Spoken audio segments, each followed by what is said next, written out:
سلام به روی ماه همه شما عزیزای دلم.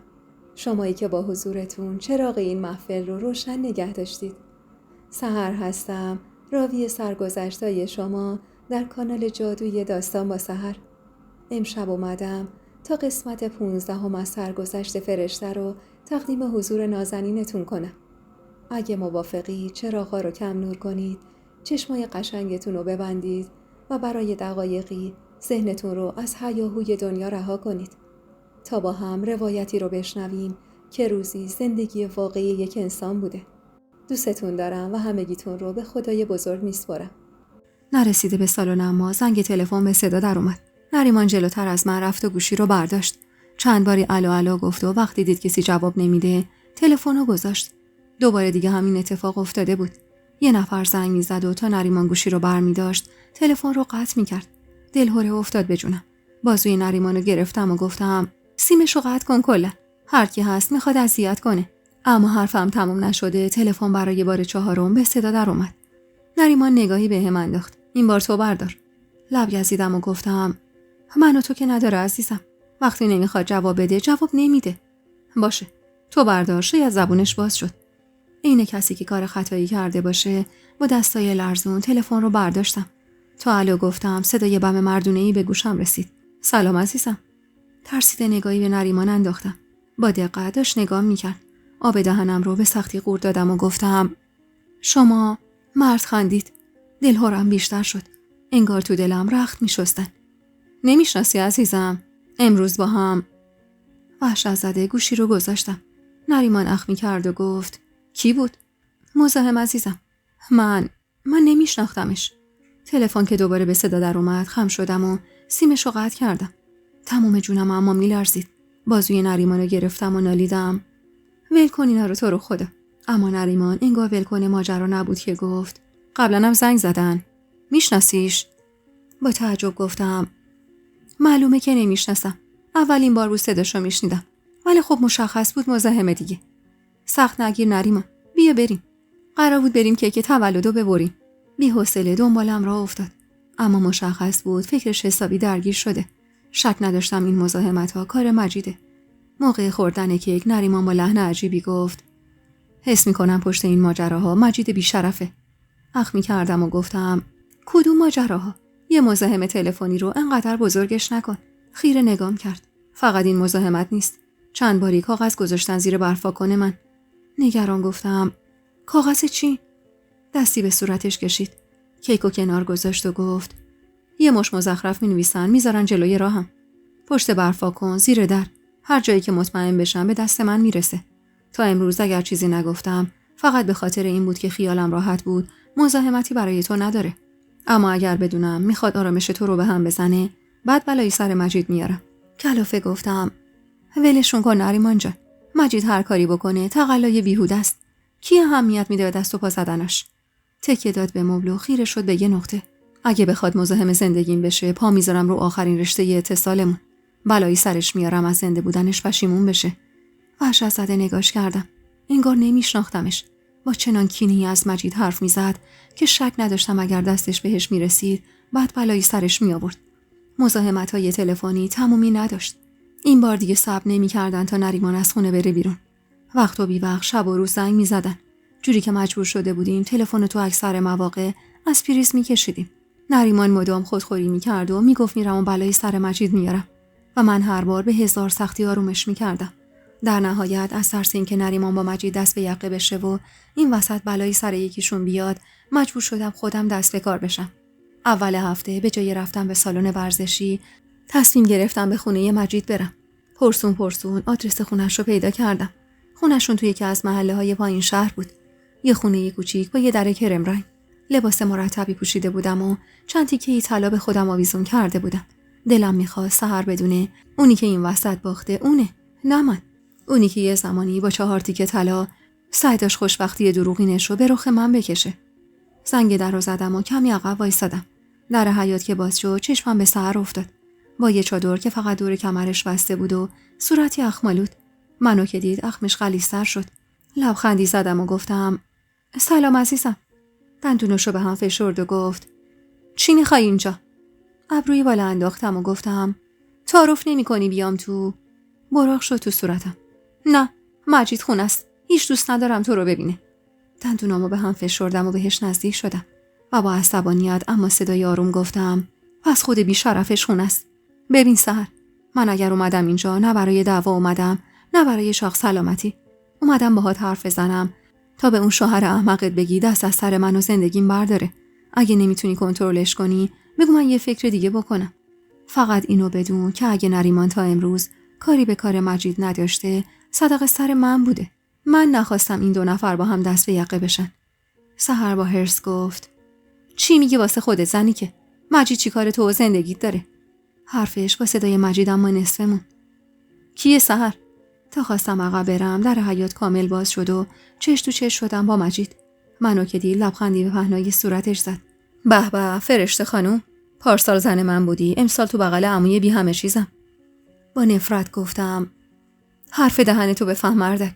جلوی زنت دارم بهت میگم. دست از سر منو زندگیم بردار. برای یه بارم که شده تو زندگیت آدم باش. کم اون 2 سالی که تو خونت بودم زجرم دادی، کم بی محلی کردی، کم کتکم زدی. مگه آرزوی مردنمو نداشتی؟ مگه دعا نمی کردی از شرم خلاص شی تا ننگ روی پیشونیت پاک شه؟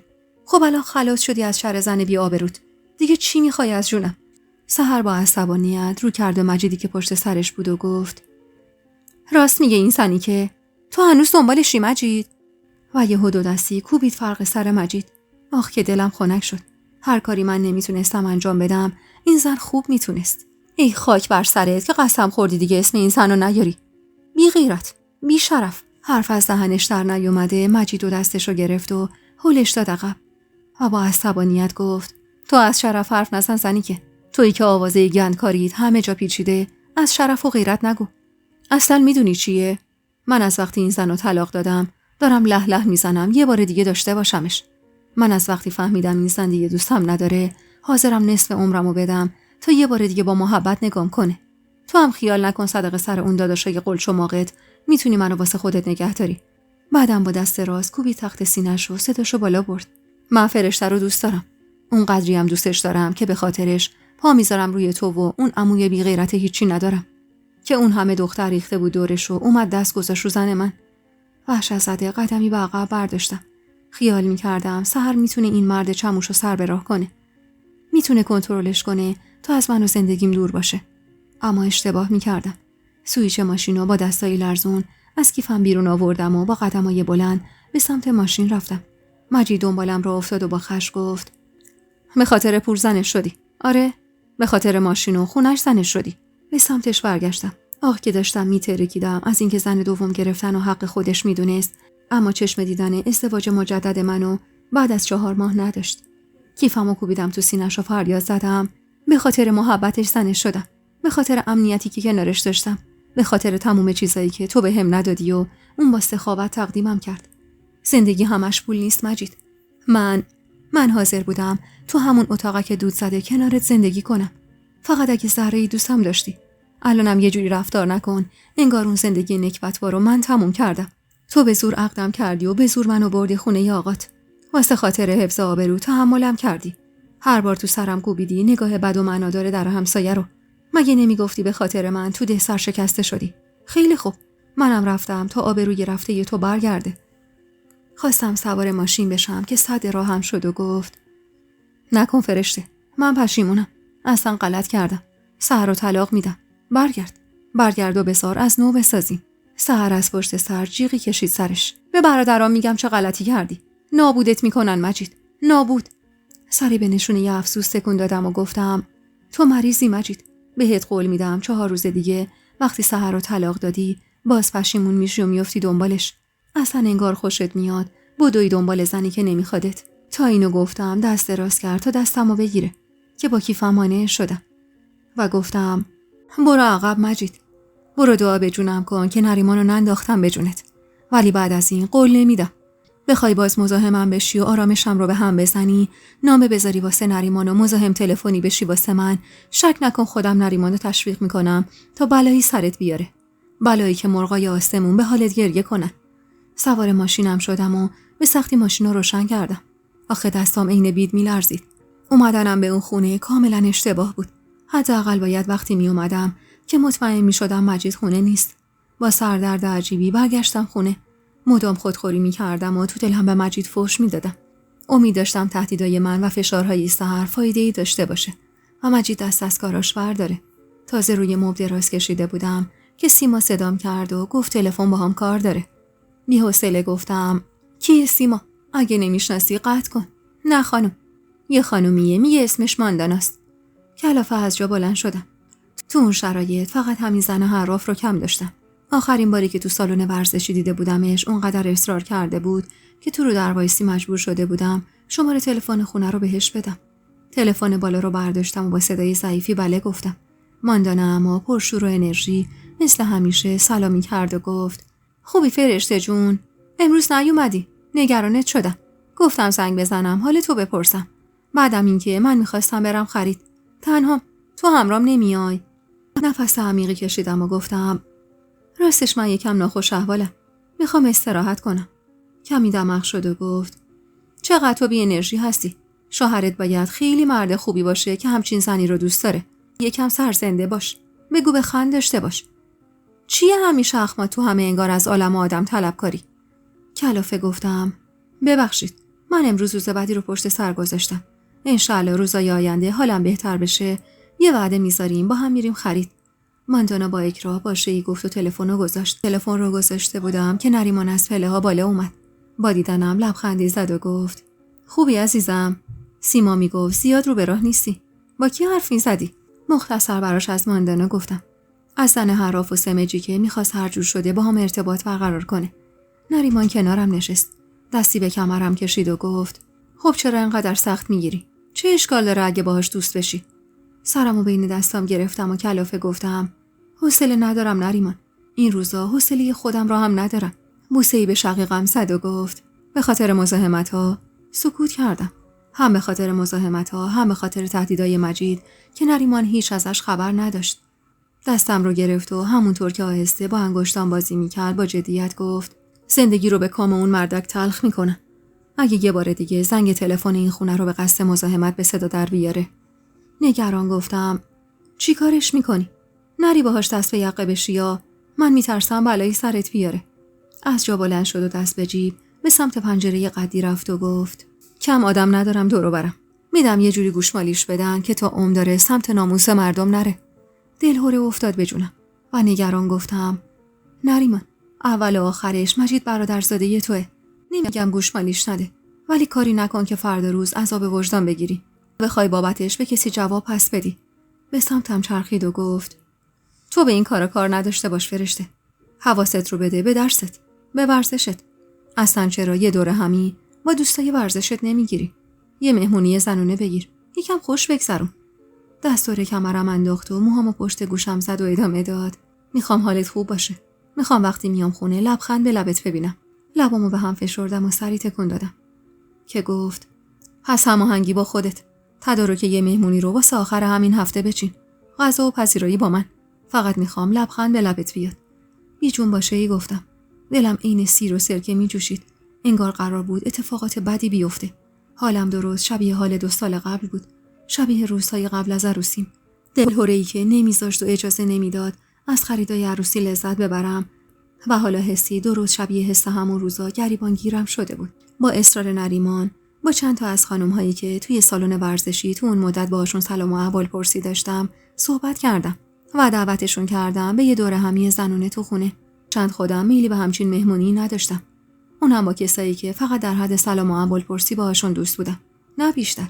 اما نریمان اصرار داشت که این مهمونی گرفته بشه. میگفت اینطوری هم حال و هوا عوض میشه، هم شاید باب رفاقت با چند تاشون واسط باز شد. نریمان خودش خریدا رو انجام داد. از بیرون سفارش چند مدل غذا داد و حسابی سنگ تموم گذاشت. جمعاً 6 نفر از بچه‌های سالن دعوتمو قبول کردن. اول از همه ماندانا که از خدا خواسته تا اسم مهمونی رو بردم دعوتمو قبول کرد و گفت حتما میاد. روز مهمونیم اولین نفر ماندانا رسید. با یه سبد گل زیبا و یه جعبه کادو پیچ شده. وقتی وارد خونه شد با چشمای گرد شده به اطرافش نگاه کرد. چه خونه قشنگی فرشته. لبخندی زدم و سبد گلش رو روی میز گذاشتم و سعی کردم بی‌حالی و کم حرفی رو کنار بذارم. به هر حال به عنوان میزبان باید کمی بهتر رفتار می‌کردم. دانا همونطور که هنوز شیفته بزرگی و وسایل خونه بود با هیجان گفت: چند وقت ازدواج کردی فرشته جون؟ تو باشگاه که لب از لب وا نمی‌کنی. اصلا وقتی گفتی میخوای مهمونی بدی باورم نمیشد. مهمونی اونم تو؟ خندیدم و گفتم: ببخشید، من یکم تو دارم. خیلی اهل حرف زدن از خودم و زندگیم نیستم. چند ماهی هم هست که ازدواج کردم. ماندانا از جا بلند شد و مستقیم به سمت قاب عکسی از من و نریمان که روی دیوار بود رفت. چند وقت بعد از محرمیت به اصرار نریمان رفته بودم آرایشگاه و لباس مجلسی شیکی پوشیده بودم. اگه عکاس اومده بود خونه و ازمون چند تا عکس گرفته بود. ماندانا ابروی بالا انداخت. ماشاءالله، شوهرت به چشم برادری خیلی خوش قیافه است. بعدم خندید و ضربه‌ای به بازوم زد. آی شیطون، این تیکه رو از کجا تور کردی؟ بگو ما هم بریم همون سمت تورمون رو پهن کنیم. شاید چیزی نصیبمون شد. خدا رو چه دیدی؟ و شروع کرد به خندیدن. با دهنی باز گفتم: مگه متأهل نیستی؟ چونه‌ای بالا انداخت و گفت: خب که چی؟ مثلا فکر کردی شوهرم خیلی به من وفاداره؟ 100 بار خودم مچشو گرفتم. تهشم شدم لنگه خودش. چطور اون با این و اون میپره؟ من بشینم خونه قصه‌شو بخورم؟ اصلا مردا همشون همینن. نارو میزنن و آب زیر کاهن. اخ می‌کردم و گفتم: ولی شوهر من اینجوری نیست. ما عاشق هم دیگه ایم. با تمسخر خندید. اولش جونم. بذار 4 روز بگذره، یواش یواش میفهمی عشق عاشقی واسه کتاباست و فیلما. لبخند محوی زدم و جوابی بهش ندادم. ماندانا روی مبل نشست و همونطور که آجیل می‌خورد ادامه داد: اولین باری که فهمیدم شوهرم به هم نارو زده خیلی داغون شدم. فکر می‌کردم دنیا به آخر رسیده. 3 روز تموم گریه کردم. به زمین و زمان فحش میدادم. شوهرم 100 بار گفت غلط کردم. مرد خسیسی که واسه 1 قرون دوزارش حساب کتاب داشت کلی هدیه برام خرید تا ببخشمش. بخشیدمش. اما هنوز 6 ماه نشده بود که مچشو با یه زن دیگه گرفتم. میگفت دست خودم نیست. اصلا مردا همشون همینن فرشته جون. ذاتاً تنوع طلبن. انگاری به یه زن قانع نمیشن. بار دوم انگار اما واسم عادی شده بود. هرچند کلی باج گرفتم ازش تا صدام در نیاد و آبروشو نبرم. بعدم مجبورش کردم قسم بخوره که دیگه سمت اینجور کارا نره. اما فکر میکنی چی شد؟ 3 ماه بعد با دختر همسایه دیدمش. چند ماه بعدترش با یکی دیگه. انگار دیگه واسم عادی شده بود. هر بارم یه تیکه طلا واسم می‌خرید و دهنمو می‌بست. یواش یواش دیدم دارم گوشه خونش میپوسم. با خودم گفتم چرا اون هرز بپره و من نه؟ زن قشنگی بودم. محال بود برم تو خیابون و یکی نخواد باهام آشنا شه. اوایل تند برخورد می‌کردم.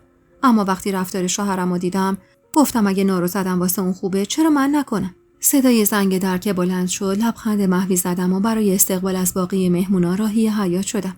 اما هیچ جوره حرفای ماندانا رو نمیتونستم حذف کنم. اصلا سرم داشت سود میکشید از چیزایی که شنیده بودم. مهمونی اون روز به خوبی برگزار شد. چند ساعتی با خانمایی که تنها دغدغه‌شون رنگ مو و آرایش صورتشون بود وقت گذروندن حسابی سر حالم کرده بود. اون چند ساعت به هیچی جز اون مهمونی فکر نمی‌کردم. و الحق که به قول نریمان اون مهمونی تونسته بود حسابی حالمو بهتر کنه.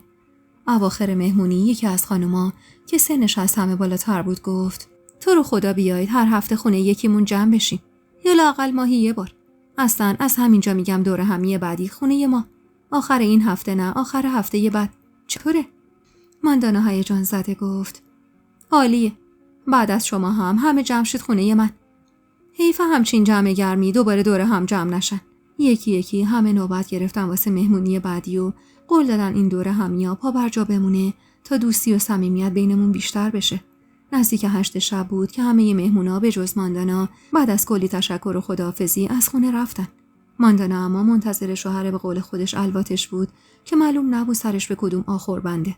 چیزی به اومدن نریمان نمونده بود و ماندانا داشت با وقاحت تمام از آخرین مردی که دوستش بود تعریف میکرد. از مرد جوانی که حتی اول اسمش رو به گردنش داشت. حین حرف زدن توجهش به گردنبند من جلب شد. همون قلب پر از نگینی که نریمان برای تولدم خریده بود. ابروی بالا انداخت و گفت: چقدر قشنگه. اینو از کجا خریدی؟ لبخندی زدم و گفتم: هدیه تولدمه. شوهرم برام خریده. خیلی خیلی برام عزیزه. ماندانا لباشو جمع کرد. پس دیگه واقعا واجب شد شوهرتو ببینم. اینقدر ازش تعریف کردی که میگم کاش این اسفند احمق دیرتر بیا تا قسمت بشه. حرفش با صدای تکبوق ماشین نریمان قطع شد. راستش هیچ دلم نمیخواست ماندانا با نریمان روبرو بشه. مخصوصاً که لباس مناسبی هم به تن نداشت. یه پیراهن کوتاه تا بالای زانو پوشیده بود که خیلی هم تنگ و بدن نما بود. آرایش غلیظی داشت و یقه لباسش بیش از حد باز بود. حرفایی هم که میزد هیچ کدوم به مذاق من خوش نبود و میترسیدم جلوی نریمان چیزایی بگه که نباید. جلوتر از ماندانا به سمت حیاط رفتم. بدون اینکه تعارفش کنم اونم اومد دنبالم. نرسیده به در سالن به سمتش برگشتم و معذب گفتم عزیزم اگه ممکنه مانتوتو بپوش. ماندانا با اکراه با شیء گفت و مانتوشو پوشید، اما به عمد دکمه‌هاشو باز گذاشت. با حرص به سمت حیاط رفتم. جلوتر از ماندانا به ماشین نریمان رسیدم. نریمان پیاده شد و بدون اینکه نگاهی به سمت در سالن بندازه دور کمرم انداخت و گونمو بوسید و گفت خوبی عزیزم، رنگ و رود باز شده، مهمونی خوش گذشت. هنوز جواب نداده با صدای ظریف و پرناز زنونه‌ای به عقب برگشتم. ماندانا بود. جلوی مانتوش باز بود و برهنگی بدنش کاملا مشخص. نریمان بدون اینکه منو از خودش دور کنه سرشو کمی پایین انداخت و گفت خوب هستید خانم، خوش اومدید. ماندانا با اشوه غری به گردنش داد. از گوشه چشم نگاهی به نریمان انداختم. حتی سرشو بالا نگرفت تا نگاش کنه. ماندانا اما دستشو دراز کرد و همونطور پر اشوه گفت خوشحال شدم از دیدنتون آقا نریمان. من ماندانا، دوست فرشته جون. ماشاءالله اینقدر خانومتون ازتون تعریف کرد، گفتم من باید بمونم شوهری که اینقدر ازش تعریف میکنی رو ببینم. نریمان دست دراز شده‌شو نادیده گرفت و همونطور که سرش پایین بود گفت فرشته جان به من لطف داره. خوبی و محبت از خودشه. ماندانا اما گفت انشالله همیشه همینطور عاشق بمونید. من دیگه برم. اسفندم نیومد. فکر کنم خودم باید برم. دیر وقتم هست. با اکراه کیفشو برداشت و بوسه‌ای به گونم زد و گفت الحق که بعضی مردا خیلی بی‌فکرن. نمیگه من این موقع شب چطور باید برگردم خونه؟ معلوم نیست کجا سرش گرمه. و اونقدر پشت سر همین حرفا رو تکرار کرد که نریمان معذب گفت فرمایید برسونمتون. ماندانا انگار از خدا خواسته باشه لبخندی به پهنای صورتش زد. اگه لطف کنید که خیلی خوب میشه آقا نریمان. این وقت شب واقعا جرئت ندارم تنها تو خونه برم. و مجدد با من خداحافظی کرد و گفت تو برو داخل دیگه عزیزم. قول میدم شوهرتو زود بفرستم. اینو گفت و خنده مسخره‌ای کرد. نریمان اما بدون اینکه دستمو رها کنه گفت برو حاضر شو عزیزم، با هم دوستتو برسونیم. بعدش هم یه گشتی تو شهر میزنیم. ماندانا چهره در هم کشید. من اما از خدا خواسته سیما رو صدا زدم تا مانتو رو سریمو بیاره. میدونستم ماندانا از خودش بود چند دقیقه با نریمان تنها باشه. هرچند به نریمان اعتماد داشتم، اما هیچ دلم نمیخواست که با این زن حتی واسه چند دقیقه تنها بمونه. تا رسیدم به مقصد ماندانا حتی یه لحظه هم ساکت نموند. از شوهر البته نامردش میگفت تا تنهاییشو بی هم زبونیش. میگفت خیلی خوشحالم با فرشته آشنا شدم. دلم میخواد یه روز نهار دعوتتون کنم و این رابطه رو قوی تر کنم. نریمانم در تایید حرفاش جملات کوتاهی میگفت تا بلکه این زن دست از صرافی برداره. جلوی در خونه‌شون که رسیدیم ماندانا خیلی گرم خداحافظی کرد و به سمت در خونه رفت.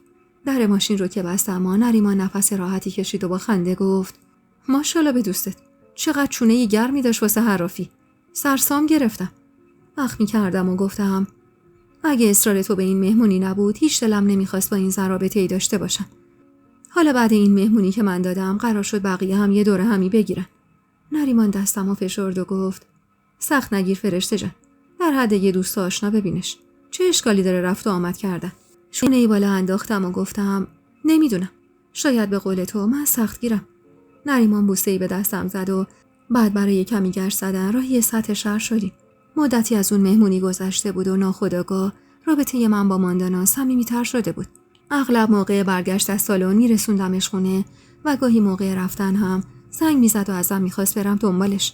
یواش یواش نظرم در موردش تغییر کرد. حراف بود، اما با همون حرفاش باعث میشد من واسه چند ساعت از فکر و خیال مجید و مشکلاتم بیرون بیام. همه چیز رو خیلی ساده میگرفت و هیچ نمیتونه سقف به صورتش بیاره. به قول خودش شوهر خسیسی داشت، اما با مرد جوونی در کنارش دوست بود که این ریگ واسش پول خرج میکرد و صدقه سر همون همیشه دست و گردنش پر از طلا بود و جیبش پر از پول. یادمه یه روز به اصرار ماندانا قرار شد بریم طلا فروشی تا ماندانا یه انگشتر که از قبل نشون کرده بود و بخره و پولشو از همون مرد جوونی که دوستش بود بگیره. منم بعدم نمیومد با پسندازی که داشتم چند تیکه طلا برای خودم بخرم.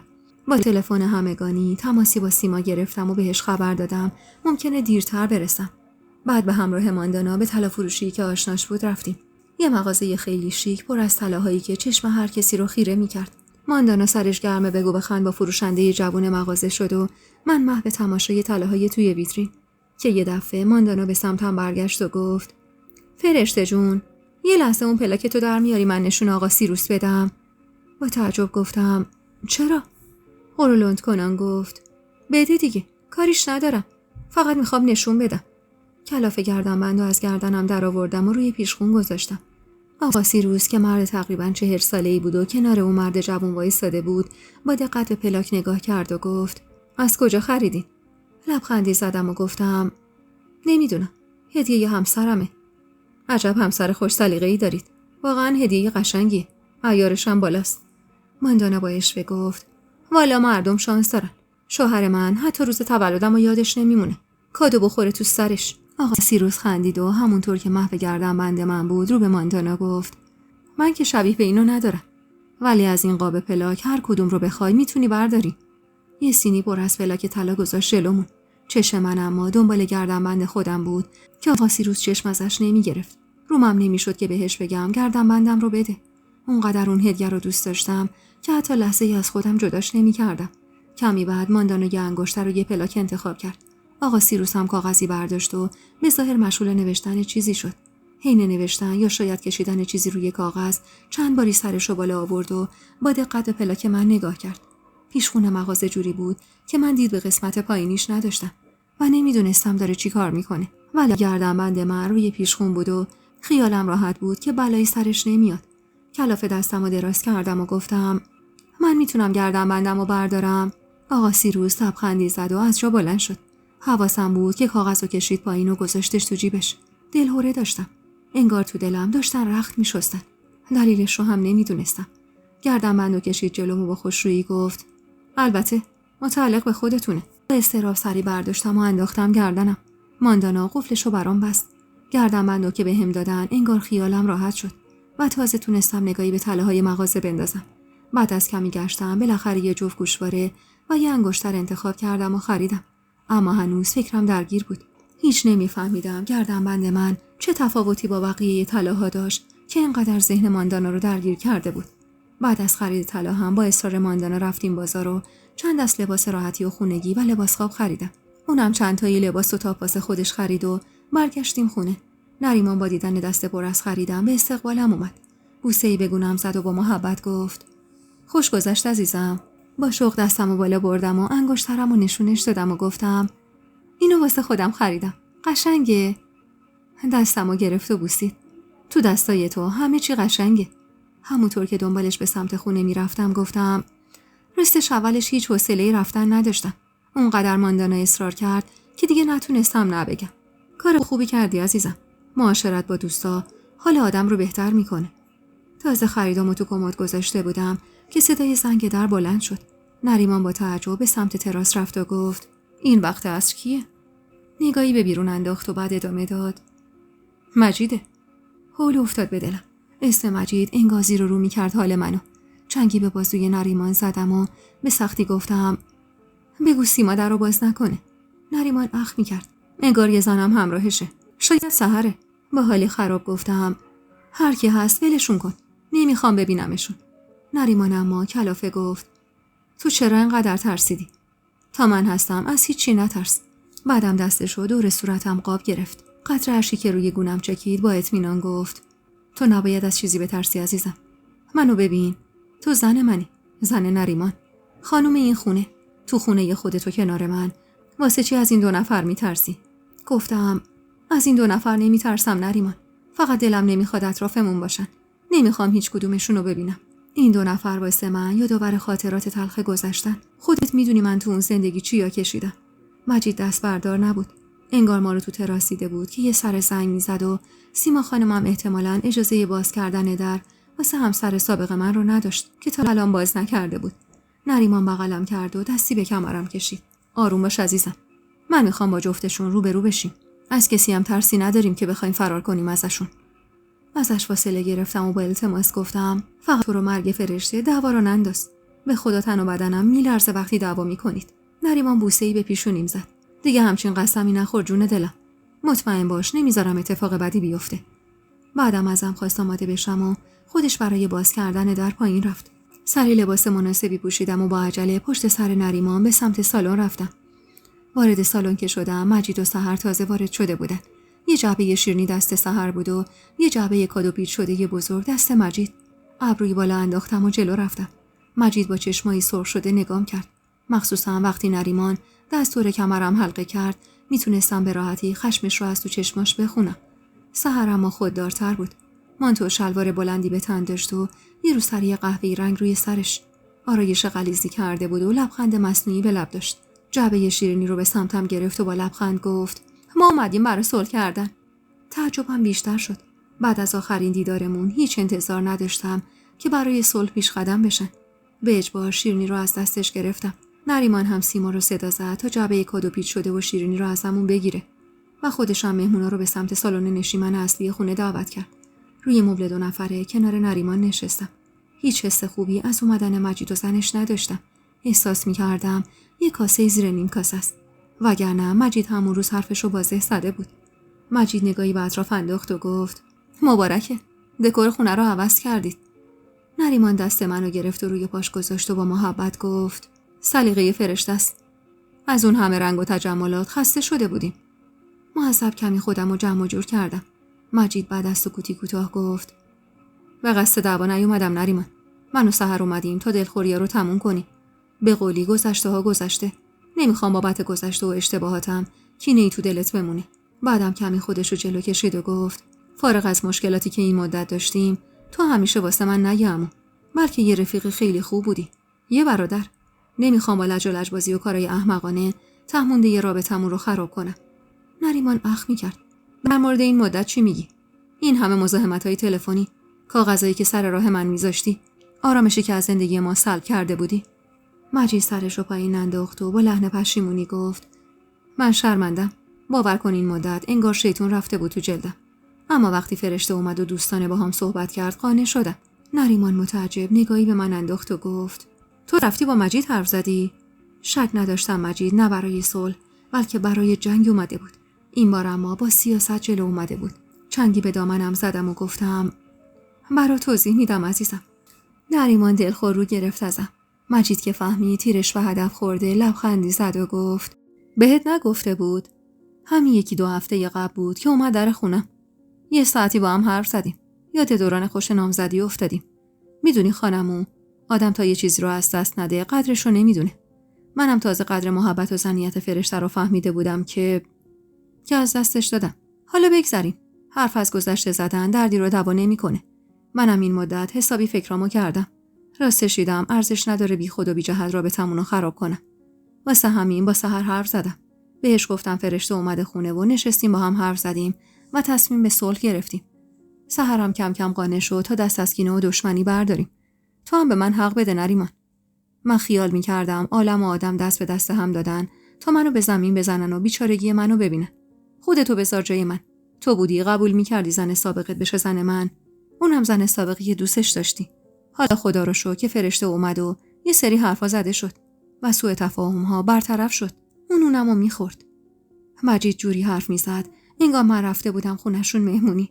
دستمو مشت کردم و با هرس گفتم: واسه چی دروغ میگی مجید؟ تو اومدی واسه صلح با دروغ و دغل. من کی اومدم خونه تو دیدنت؟ من اومده بودم دیدن زنت.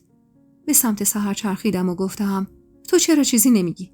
مگه روزی که من اومدم خونتون به قصد دیدن تو و حرف زدن با تو نبود؟ سحر پشت چشمی نازک کرد و گفت: وا فرشته جون، لطفا منو تو این مسئله دخالت نده. الکی مجبورم نکن دروغ بگم. تو وسط سالن خونه من بودی وقتی من رسیدم خونه. داشتی با مجید گل میگفتی، گل میشنفتی. با چشمایی که از وحشت از حدقه بیرون زده بود به نریمان نگاه کردم. حسابی اخماش تو هم بود. چونم میلرزید. نریمان حق نداشت حرفای این زن و شوهر دغل‌بازو باور کنه. کمی بهش نزدیک شدم و با صدای آرومی گفتم: نریمان جان، اگه میشه یه لحظه بیا.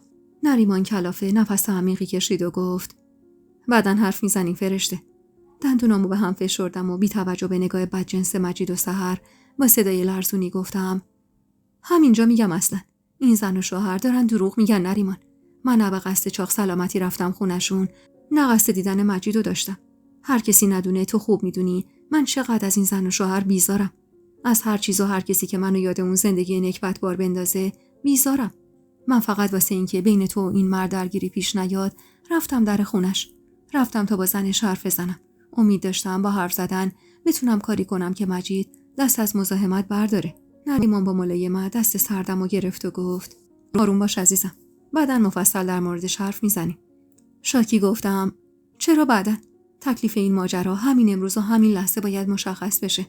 واسه چی باید بهشون اجازه بدیم که جلومون بشینن و دروغ بگن؟ سحرمو با زبون بازی گفت فرشته جون، لازم نیست انقدر به هم بریزی. چیزی نشده که. تو هم قطعاً از اومدنت به خونه ما قصد بدی نداشتی. ما هم که حرف بدی نزدیم.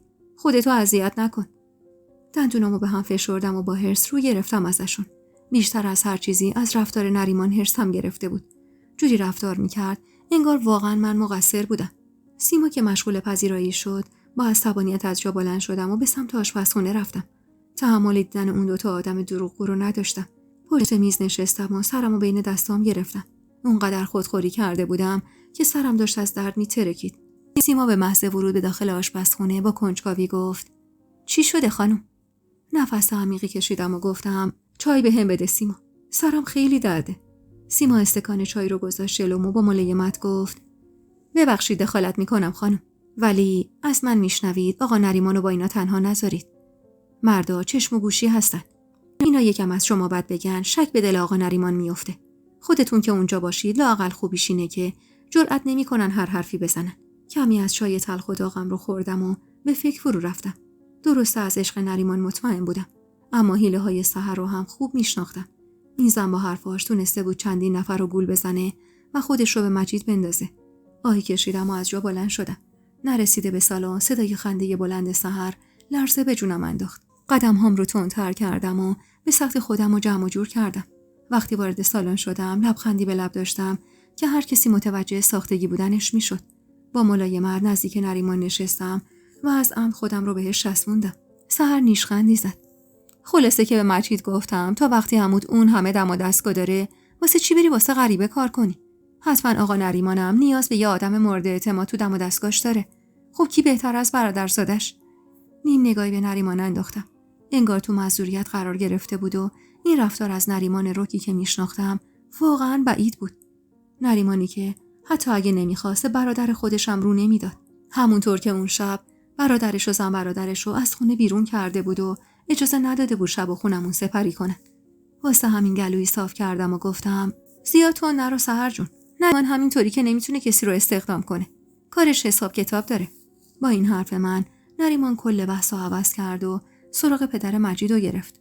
مجید اخمی کرد و گفت آقا اصلا حالش خوب نیست. بعد اتفاقاتی که بینمون افتاده حسابی به هم ریخته. خونه نشین شده. خودت خوب میدونی چقدر دوستت داره. فارغ از تمام اتفاقاتی که افتاده، آقام همیشه تو رو عین بچه خودش دوست داشت. این حرکت براش خیلی سنگین بود. نریمان سری به نشونه تأسف تکون داد. میدونم. من بابت این ماجرا خیلی ناراحتم. سر فرصت باهاش تماس میگیرم. حتی شاید سری به ده زدم و به دیدنش رفتم. آخ که هیچ دوست نداشتم رابطه ها از سر گرفته بشه. اما حرفی هم نمیتونستم بزنم. نریمان که مشخص بود میلی به موندن این زن و شوهر نداره.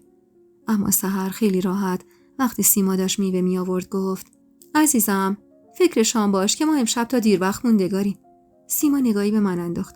سکوت نریمان رو که دیدم بی‌حوصله گفتم هرچی صلاح میدونی درست کن سیما جون. مهمون ناخونده که تدارکات زیادی نمیخواد. سیما چشمی گفت و به سمت آشپزخونه رفت. به بهونه کمک کردم بهش پشت سرش رفتم و نریمان رو هم صدا زدم. نریمان که وارد راه رو شد با عصبانیت گفتم چرا ردشون نمی‌کنی برن؟ یادت رفته اینا کیا هستن؟ تا همین دیروز می‌خواستی یه بلایی سر مجید بیاری. الان نشستی باهاش گل میگی و گل میشنوی. نمیبینی حال منو؟ لرزش دست منو نمیبینی نریمان؟ من نمیخوام اینا تو این خونه باشن.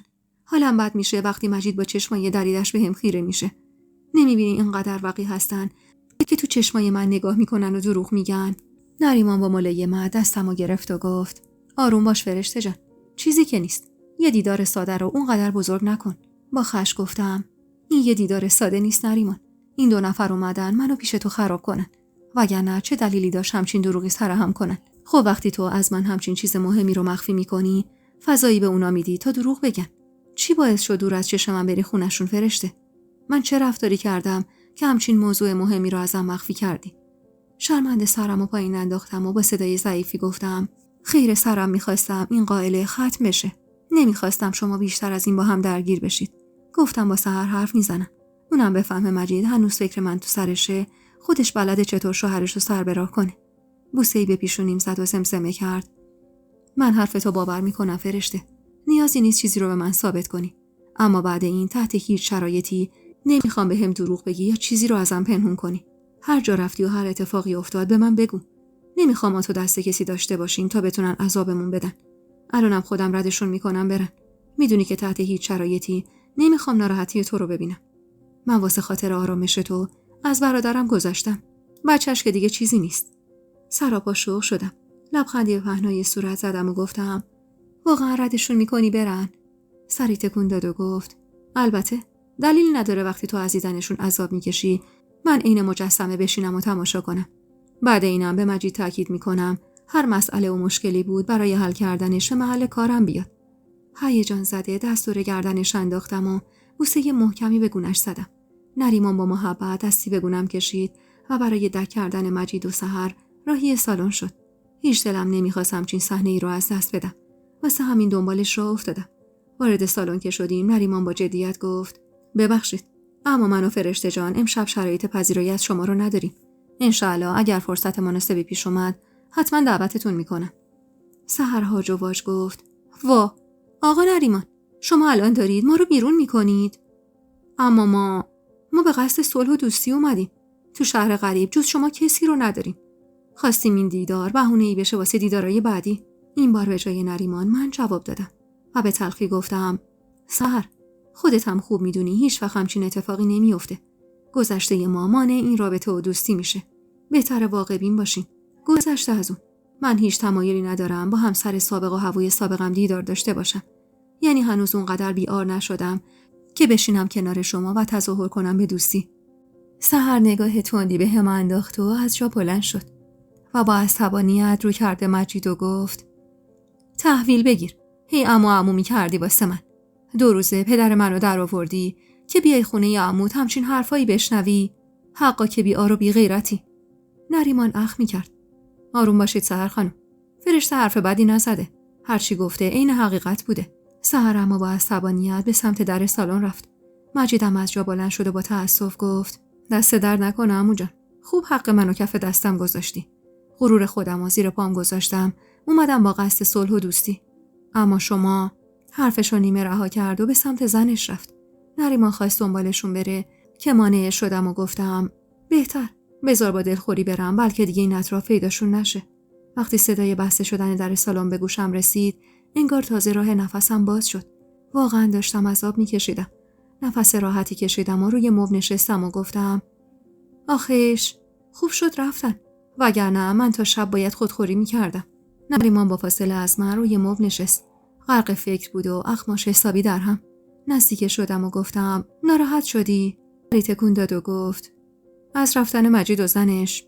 نه برام مهم نبود. ولی تو فکر برادرمم. تو این سالها من هیچ بدی ازش ندیدم. از گوشه کنار به گوشم رسیده حال و روز خوبی نداره. منم یه مدت حسابی کله شقی کردم و اذیتشون کردم. حس میکنم زیادی تند رفتم. نباید اون خونه رو ازشون میگرفتم. لب گزیدم و گفتم چطور خونه یه پدریش به نام تو بوده؟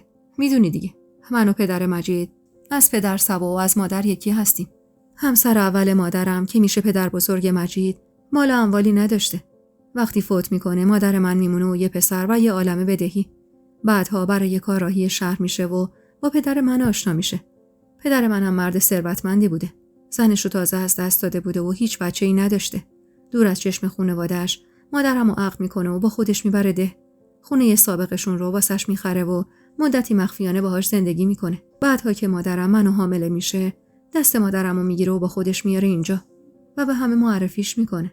پدر بزرگ و مادر بزرگم هر چند چشم دیدن مادرمو نداشتن، اما از اینکه داشتن صاحب نوه میشدن حسابی خوشحال بودن.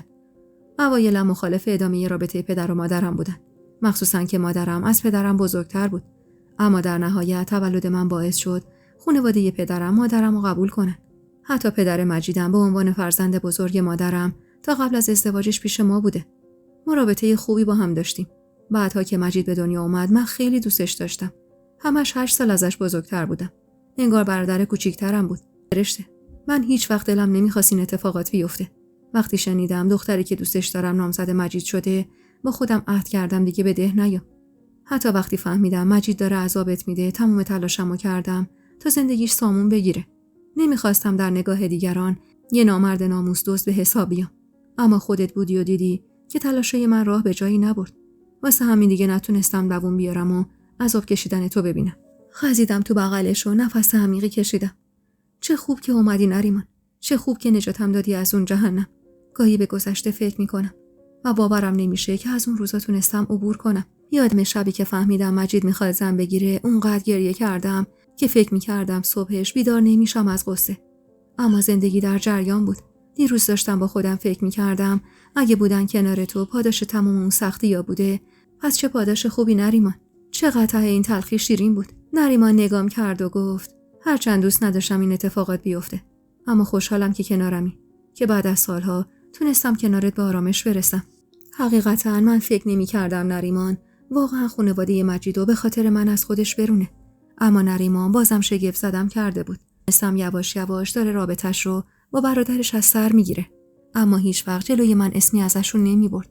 منم غرق بودم تو دنیای جدیدی که کنار ماندانا واسه خودم ساخته بودم. در کنار خوندم واسه درسای کنکور و معلم سرخونه هایی که می اومدن، کل وقتم به سالن ورزشی و خرید میگذشت. ماندانا هم گویا با یه مرد جوان جدیدن دوست شده بود که اینطور بی‌محابا خرج میکرد. پاتوقمون هم مغازه آقا سیروس بود واسه خرید طلا و یه کافه همون نزدیکی‌ها که بعد از خرید برای استراحت میرفتیم. زندگی جدیدم رو دوست داشتم. تبدیل شده بودم به یه زن بیخیال و بی‌دغدغه. نریمانم میدید حال من چقدر بهتر شده، از شرایط راضی بود. حاضر بود هر کاری کنه تا لبخند به لبم ببینه و اونقدر پول در اختیارم قرار داده بود که هر لباسی رو بیشتر از یه بار نمی‌پوشیدم و مدام در حال خرید طلا و دکوری و بهترین و لوکس‌ترین ظرفای بازار بودم. اصلا انگار اون فرشته قدیم مرده بود و یه فرشته جدید متولد شده بود. ماندانا هم زن خوبی بود. رفیق خوبی هم بود. خرید کردن باهاش لذت بخش بود. زبون چرب و نرمی داشت و هر جا می رفتیم سری با فروشنده رفیق می شد و ازش تخفیف خوبی می گرفت. هر از گاهی هم می دیدم که از فروشنده ها شماره تماس می گرفت و بعد از تلفن خونه من بهشون زنگ می زد و سر کارشون می ذاشت و بلند بلند می خندید. منم اون اوایل شاید رفتارش واسم زشت و زننده بود، اما انگار یواش یواش چشم و گوشم پر شده بود. و دیگه دوستی ماندانا با مردای جوان و نارو زدنهاش به چشمم زشت و عیب نبود. انگار قبح کارش ریخته بود و قبولش برای من راحت شده بود. تو اون مدت اما من حتی یه بارم خونه ماندانا نرفته بودم. اونقدر خودش از شوهر بددل و همیشه عصبانیش گفته بود که میلی به دیدن شوهرش نداشتم. حتی برای دوره همیم پیشنهادش رو پس گرفته بود. اما اون وسط ماندانا اغلب بعد از خرید و سالن ورزشی و کافه رفتن به خونه من می اومد و اونقدر از زمین و زمان می گفت که نمیفهمیدم نریمان کی می رسید خونه. نریمان که می اومد خونه، ماندانا سری خودش رو جمع و جور می کرد و برمیگشت خونش و من باقی وقتم رو با نریمان می گذروندم. اینجوری بود که گذر روزها و هفته و ماهها به چشمم نمی اومد. یا درگیر تفریح و گردش و مهمونی با دوستان بودم، یا درگیر نریمان و سفرهای دور و نزدیکش به شهرهای اطراف و مهمونی‌های شبانه‌ای که تو خواب هم نمی‌دیدم.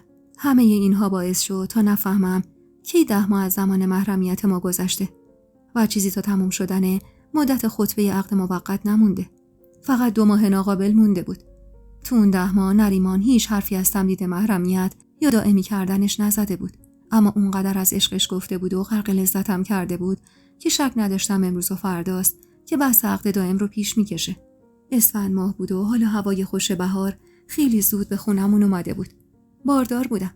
اولین باری که فهمیدم حاملم دلم می‌خواست از خوشی جیغ بکشم. البته که هنوز آزمایش نداده بودم و همه چیز حدس و گمان خودم بود. مدت زیادی بود دلم بچه می‌خواست. شاید از همون ماه اولی که محرم نریمان شدم. اما هر بار که بحثش رو پیش می‌کشیدم نریمان اخماش حسابی در هم می‌شد و میگفت عجله‌ای نیست و بهتره مدتی صبر کنی.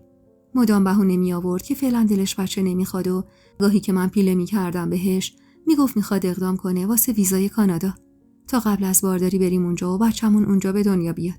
شاید تنها موضوعی که ما سرش بحث می‌کردیم همین بچه بود. من دلم غنج میرفت برای داشتن یه بچه و نریمان سفت و سخت مخالف بود. من اما دلم آروم و قرار نداشت.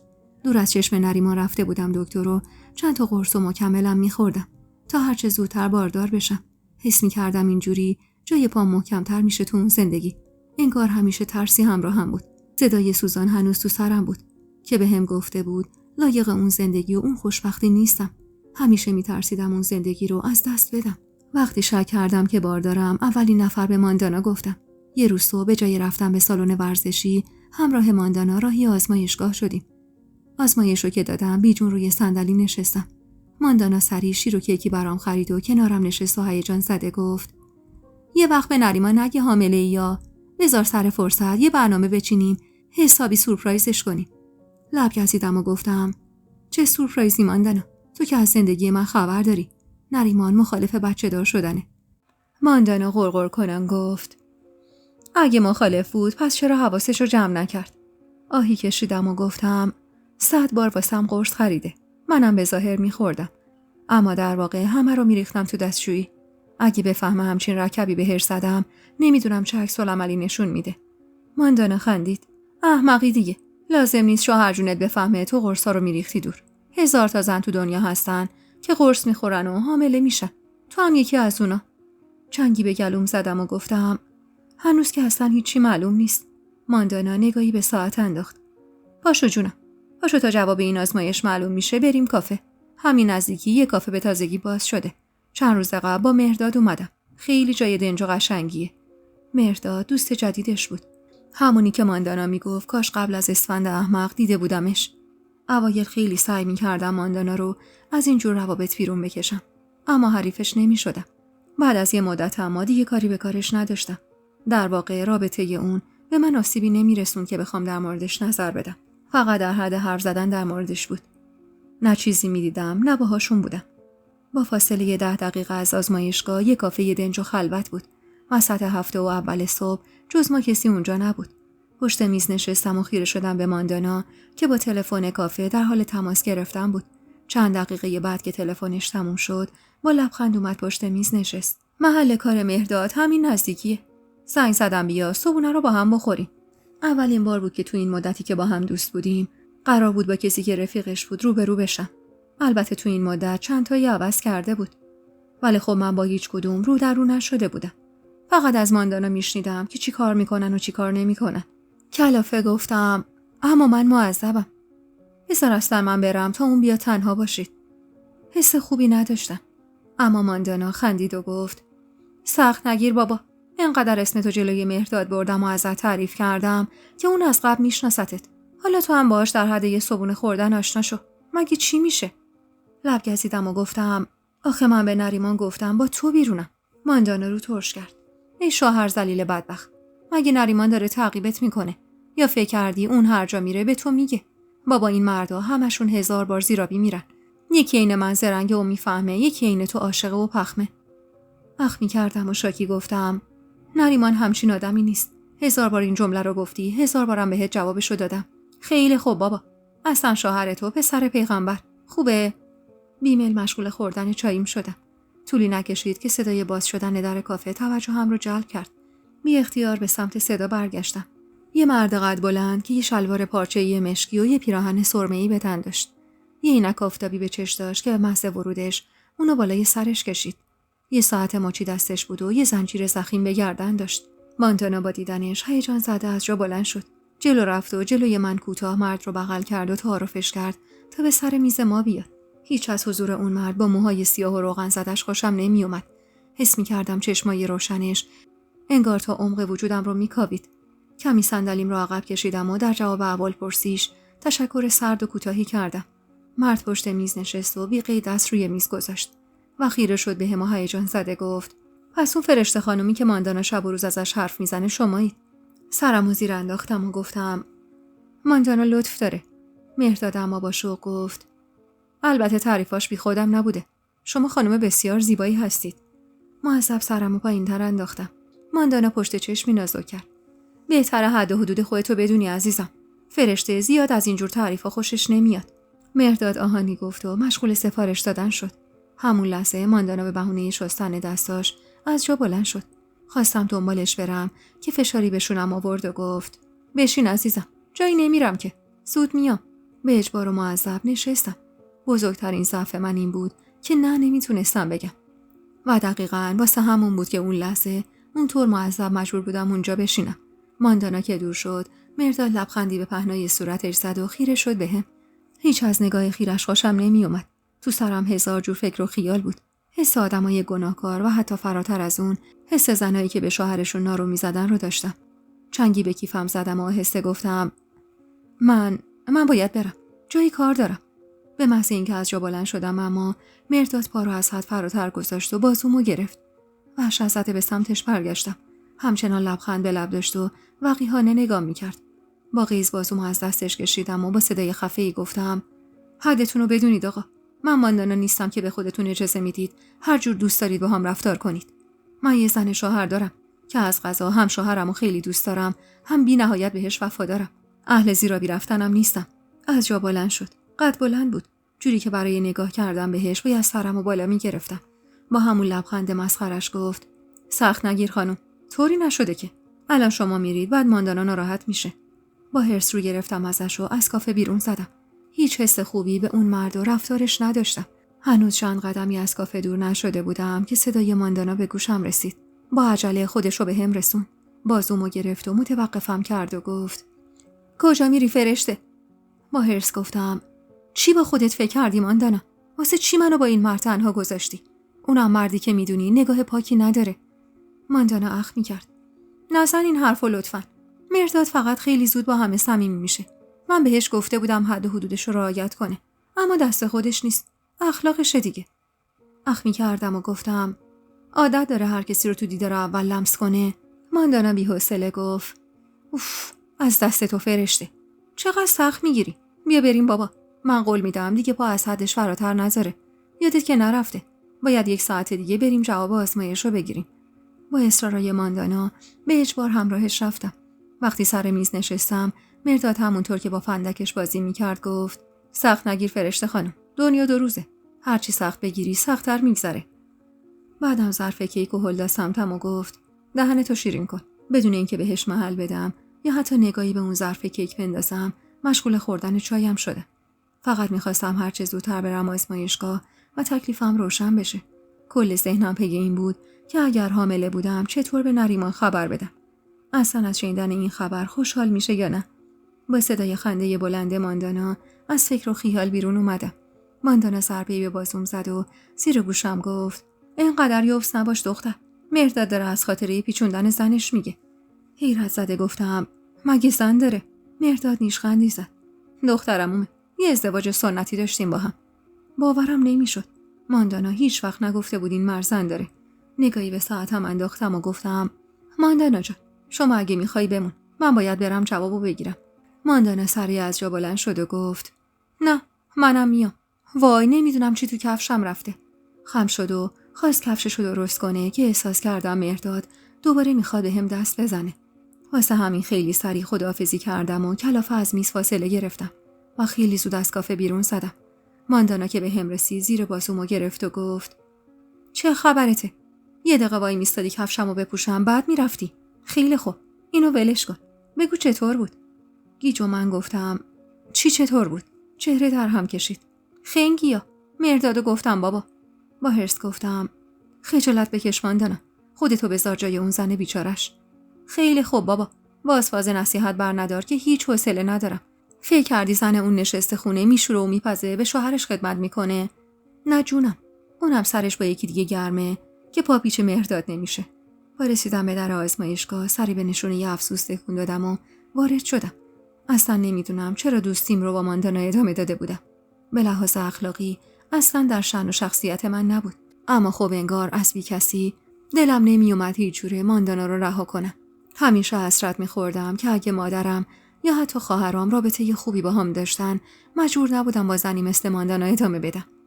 برگه آزمایش رو روی پیشخون گذاشتم و بی‌طاقت رو به زن گفتم جواب آزمایش من حاضر شده. زن نگاهی به کاغذم انداخت و سری تکون داد و مشغول گشتن بین کاغذهای روی میزش شد. کمی بعد پاکتی به سمتم گرفت. لب گزیدم و گفتم میشه جوابش رو به هم بگید؟ زن پاکت رو باز کرد و کمی بعد لبخندی زد و با محبت گفت مبارکه. جواب مثبته. نمیدونستم خوشحال باشم یا ناراحت. پاکت رو از دستش گرفتم و قدمی به عقب برداشتم. روی صندلی نشستم و خیره شدم به یه نقطه. 1000 جور حس متفاوت داشتم. بالاتر از هر کدوم اما ترس از عکس‌العمل نریمان بود.